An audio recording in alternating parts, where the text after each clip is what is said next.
भारत रत्न दिया जाए और विवाद न हो, ऐसा न पहले कभी हुआ है न इस बार हो रहा है। तो विवाद मांगिए और विवाद हाजिर है। विवाद इस बार तमाम चीजों को लेकर हो रहा है, जिनको दिया जा रहा है उनको क्यों दिया जा रहा है, और दूसरा जो दिया जा रहा है वो इस समय क्यों दिया जा रहा है।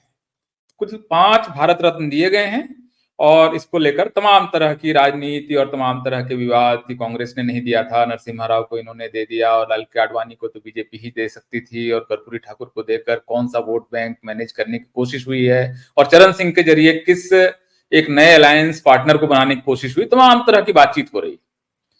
तो इसको लेकर एक बात तो दिमाग में पहले स्पष्ट कीजिए कि भारत रत्न जो है वो हमेशा एक राजनीतिक फैसला रहा है कि किसको दिया जाए। ये कोई पहली बार नहीं हुआ है, और हमेशा इसको लेकर एक राजनीति रही है, एक विवाद रहा है। लेकिन विवाद देखिए तमाम तरह के रहे हैं। पहला भारत रत्न जिस तरह से सर्वपल्ली राधाकृष्णन ने उपराष्ट्रपति रहते हुए जिस तरह से लिया, वो अपने आप में ही बहुत अजीब बात है। आप पद पे हैं और इस समय आपने भारत रत्न ले लिया। उसके तुरंत बाद 1956 में जवाहरलाल नेहरू कैबिनेट में है, प्रधानमंत्री ही अनुशंसा करता है भारत रत्न की। प्रधानमंत्री की अनुशंसा पर राष्ट्रपति इसके लिए नोटिफिकेशन जारी करते हैं। जवाहरलाल नेहरू ने खुद इस बात की अनुशंसा कर ली कि मैं भारत रत्न लूंगा। अगला साल बहुत दिलचस्प है। अगला साल 1957 प्रधानमंत्री को मिल गया, तो नंबर 2 गृह मंत्री गोविंद वल्लभ पंत, वो कैसे पीछे रहते, तो उन्होंने उनके लिए भी एक रिकमेंडेशन आ गया। यही नहीं, जीवित रहते हुए बल्कि प्रधानमंत्री रहते हुए इंदिरा गांधी ने खुद भारत रत्न ले लिया। तमाम तरह के इस तरह के आप देखेंगे भारत रत्न को लेकर विवाद तो देखिए बहुत लंबा है, तमाम तरह का उसको लेकर विवाद होता रहा है। और आप इस लिस्ट को देखेंगे तो बहुत दिलचस्प लिस्ट है, और लिस्ट कुछ इस तरह से जाती है कि 54 में राधाकृष्णन ले लेते हैं, उसके बाद बहुत सारे गैर नामचीन लोग भी ले लेते हैं। 56 में जवाहरलाल नेहरू, उसके बाद गोविंद वल्लभ पंत, फिर कांग्रेस के मुख्यमंत्री विधान चंद्र राय यहाँ पर ले लेते हैं। राष्ट्रपति पद से हटने के बाद तुरंत बाद राजेंद्र प्रसाद, उपराष्ट्रपति रहते हुए जाकिर हुसैन, प्रधानमंत्री रहते हुए इंदिरा गांधी। खुद के लिए रिकमेंडेशन करना पड़ा होगा। पीवी गिरी कांग्रेस के नेता। एक बहुत दिलचस्प रिकमेंडेशन इसके बाद एमजी रामचंद्रन, क्योंकि इस समय कांग्रेस को एआईडीएमके के साथ तालमेल करना था। इसके बाद बीपी सिंह बिहार अम्बेडकर को देते हैं, नेल्सन मंडेला को देते हैं। वल्लभ भाई पटेल, इतना लेट, इतना विलंब हुआ है इस व्यक्ति को भारत रत्न मिलने में, कितना मतलब ये आश्चर्यजनक बात है। कब मिल जाना चाहिए था? इससे पहले गोविंद वल्लभ पंत ले चुके हैं गृह मंत्री रहते हुए, वल्लभ भाई पटेल को इतने लेट से मिल रहा है। तो तमाम तरह के राजनीतिक फैसले थे चुनाव से पहले, जैसे कि आप देखिए बहुत ही मतलब अजीब तरह के सचिन तेंदुलकर, मतलब चुनाव से ठीक पहले। तो ये हमेशा एक राजनीतिक फैसला रहा है, जिसको लेकर किसी को कोई भ्रम नहीं होना चाहिए कि ये अराजनीतिक फैसला, ऐसा नहीं है। हमेशा पॉलिटिक्स होती है और बहुत सोच समझकर तमाम लोग इसको देते हैं। लेकिन मैं आज आप इस वीडियो में जिस बारे में आपसे बात करना चाह रहा हूं वो एक अन्य विवाद है। वो है क्या, ये सब होने से क्या भारत रत्न जो है उसका सम्मान घटा है? बहुत सारे लोग, बहुत महत्वपूर्ण लोग, जिनके मतलब दसियों लाख फॉलोअर्स हैं सोशल मीडिया पर, जिनकी बात करोड़ों लोगों तक पहुंचती है, वो कुछ ऐसी बातें कहें जो मुझे लगता है कि जिसको लेकर हमें बात करनी चाहिए कि इस तरह से क्या भारत रत्न को देखा जा सकता है कि खास करके कर्पूरी ठाकुर और चौधरी चरण सिंह को, जो अपेक्षाकृत वंचित समाजों से हैं, इनको भारत रत्न मिलने के बाद ये कहना कि भारत रत्न का महत्व घट गया है, स्तर गिर गया है, इस तरह की बात क्या कही जा सकती है और कहा जाना चाहिए? दो मैं ट्वीट आपको दिखा रहा हूं, दोनों बहुत पावरफुल हैं, मित्र हैं मेरे दोनों ही, लेकिन दोनों की बात आप इनको देखिए। रवीश कुमार कह रहे हैं, लगे हाथ गोदी मीडिया के मालिकों या उनसे पहले गोदी एंकरों को भी भारत रत्न मिल जाना चाहिए। 400 सीटें भारत रत्न के भरोसे आ रही है, तब तो एक पोस्ट भारत रत्न सर्वे होना चाहिए, सीटें 543 हो जाएंगी। अगर आपको भारत रत्न चाहिए तो मांगने का भी यही सही मौका है। राजभर जी जरा जोर लगा देंगे तो उन्हें भी मिल सकता है।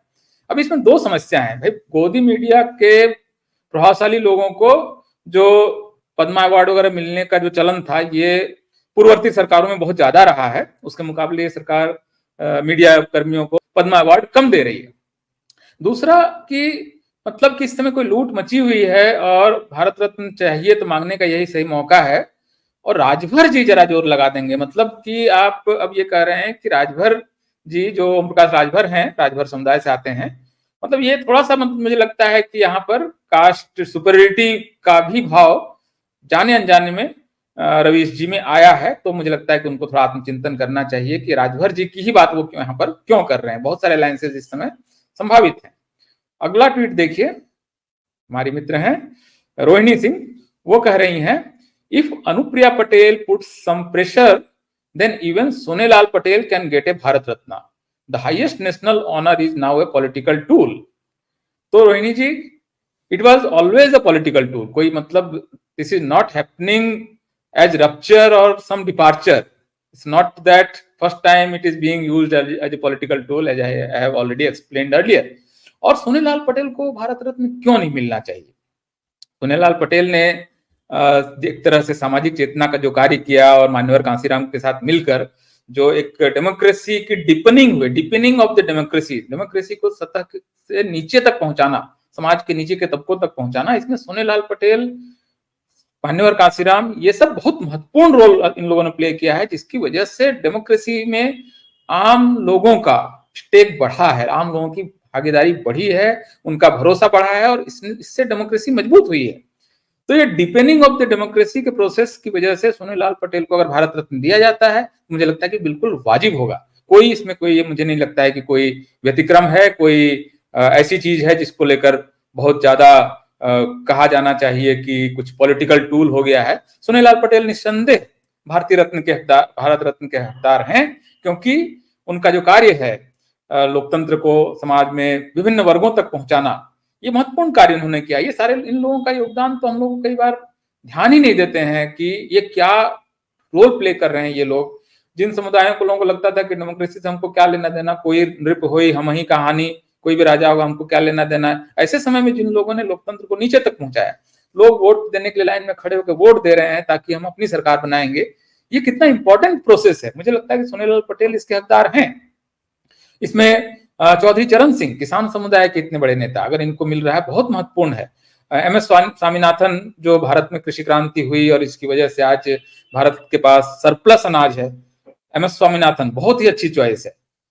नरसिम्हा राव, बहुत सारे विवाद हो सकते हैं, लेकिन नरसिम्हा राव ने भारत की डेमोक्रेसी को खोला और जो सोशलिस्ट डेमोक्रेसी थी, जो मतलब बिल्कुल ही रिटार्डेड गति से चल रही थी, नेहरूवियन मॉडल जो सोशलिज्म का था, जो फेल हो चुका था, 2% के रेट से जब जीडीपी बढ़ती थी, तो इकोनॉमी को खोलकर नरसिम्हा राव ने बहुत इंपॉर्टेंट रोल प्ले किया है। इवन आप देखिए तो मंडल कमीशन के तहत पहली नियुक्ति नरसिम्हा राव के समय होती है। पहला आईएएस जो है वो अगर प्रधानमंत्री थे, वो उन्होंने कोई उसमें अड़चन नहीं लगाई है और मंडल कमीशन घोषणा हुई है बीपी सिंह के द्वारा, लेकिन पहली नौकरी जो है वो नरसिम्हा राव दे रहे हैं। तो ये लोग, ठीक है विवाद है तो तमाम तरह की चीजें हो सकती हैं, तमाम तरह की आपत्तियां हो सकती हैं। बाबरी मस्जिद के विध्वंस को रोकने में ये असफल रहे, कोई ऐतिहासिक तथ्य है, मानने में कोई बुराई नहीं है और इसको न मानने का कोई कारण भी नहीं है। नरसिम्हा राव का अपना एक जो जिस तरह की राजनीति में वो थे, वो उस मामले में उनकी असफलता भी जग जाहिर है।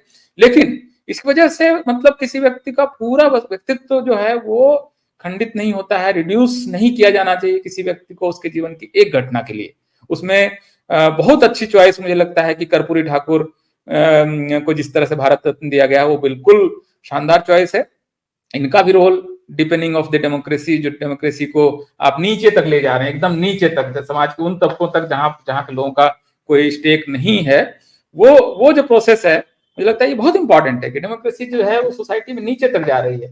वो लेयर्स जो कि आमतौर पर हिस्सेदार नहीं है, उनको लग रहा है कि हमारा भी डेमोक्रेसी में हमारा भी हिस्सा है, हम भी कुछ हैं। ये जो प्रोसेसेस हैं मुझे लगता है बहुत इंपॉर्टेंट है और इस वजह से इनका भारत रत्न मिलना बहुत महत्वपूर्ण है और इन सारे लोगों को मिला है। ये सारी चॉइसेस जो हैं वो आमतौर पर अच्छी चॉइस है। लाल कृष्ण आडवाणी को लेकर मेरा निजी तौर पर ये कहना है कि उनको न मिलता तो अच्छा होता, एक जिस तरह का उनका व्यक्तित्व और कृतित्व है। लेकिन सरकार है, पॉलिटिक्स करेगी ना, सब लोग पॉलिटिक्स कर रहे थे। इससे पहले जब एमजी रामाचंद्रन को दिया जा रहा था, एमजीआर को दिया जा रहा था, कांग्रेस दे रही थी, तो क्या पॉलिटिक्स नहीं कर रही थी? क्या कर रही थी?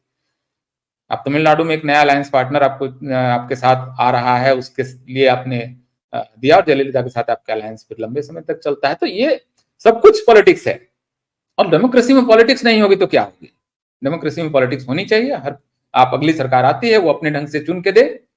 नरसिम्हा राव को कांग्रेस दे सकती थी, कर्पूरी ठाकुर को कांग्रेस दे सकती थी, नहीं दिया। चरण सिंह को दे सकती थी, चरण सिंह तो सेकुलर परंपरा के रहे। तो आपकी चॉइसेस हैं, हर पॉलिटिकल पार्टी अपनी चॉइस बनाती है और उसके हिसाब से तय करती है कि भारत रत्न किसको दिया जाए। इससे मुझे नहीं लगता है कि भारत रत्न का स्तर नीचे गया है और खास करके और ज्यादा मुझे लगता है कि अभी इसको और नीचे जाना चाहिए। मैंने एक लिस्ट बनाई है जिनको मिलना चाहिए, उसमें बहुत महत्वपूर्ण तौर पर जयपाल सिंह मुंडा हैं। जयपाल सिंह मुंडा भारत के लिए हॉकी में भारत ने गोल्ड मेडल ला रहे हैं ओलंपिक्स में। ध्यानचंद क्यों नहीं मिलना चाहिए, कोई वजह नहीं है, मिलना चाहिए। अन्नादुरई ने सोशल जस्टिस और ग्रोथ इन दोनों को जिस तरह से ब्लेंड किया तमिलनाडु में, और तमिलनाडु आज देश का सबसे प्रगतिशील और अच्छे राज्यों में, अन्नादुरई का मॉडल इसमें पूरे भारत को कॉपी करना चाहिए। जिस तरह से उन्होंने सोशल जस्टिस एकदम आगे बढ़ के किया और उसी तेजी से उन्होंने ग्रोथ किया, ये सब मॉडल्स हैं। ये इन लोगों को वीपी सिंह, ये डेमोक्रेसी को में लोगों का विश्वास बढ़ता है जब ऐसे लोग सामने आते हैं, तो क्यों नहीं? मतलब ये लिस्ट हो सकती है और इनको मिलने से भारत रत्न का सम्मान नहीं घटता। भारत रत्न का सम्मान घटने वाली बहुत सारी घटनाएं इससे पहले हो चुकी हैं। तो मुझे नहीं लगता है कि इस तरह की कोई बात की जानी चाहिए। बहुत बहुत शुक्रिया, धन्यवाद।